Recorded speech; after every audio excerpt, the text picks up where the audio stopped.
Talk about something called the broken window theory. The theory is if one window is broken and allowed to stay that way, it sends a message that no one cares about fixing it. Experts say when no one cares, it attracts bad people, and that leads to crime and fear.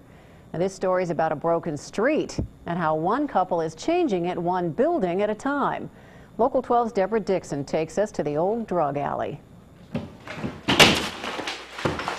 This is what all the buildings here on Reading Lane and Paddock Hills look like when Mary and Joe Brickler buy them.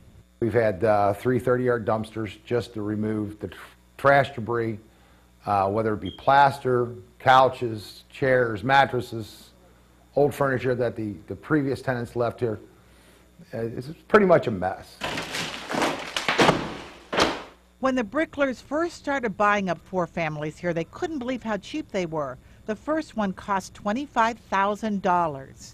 We looked on the website and we found out that the previous sale for this building was $142,000. We said, how could we go wrong at buying it for $25,000? They soon found out they were buying on a street known as Drug Alley. In every building there was a drug dealer, and it just was your flavor of the day. So in one it would be heroin, and the other one would be meth, and another one would be whatever. When the Bricklers first started renovating, this area was the neighborhood garbage dump. The garbage was piled from the ground all the way up here to the second floor of this building. Now the Bricklers own 5 of the 12 buildings, the one with the plum doors. Inside, the worn wood floors where raccoons used to live are revived. Bathrooms and kitchens upgraded, just like the kind of people allowed to live here. The more pride they can take, the more they're going to care, the more they're going to look at other people and say, we don't want you here, move away. Mike Ferris did move away because of fights, drugs, and gunfire.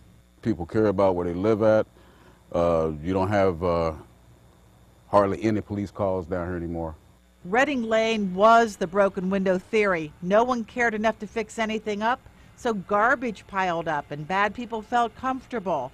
It is not Drug Alley anymore. Changed by fixing one broken building at a time. Deborah Dixon, Local 12 News.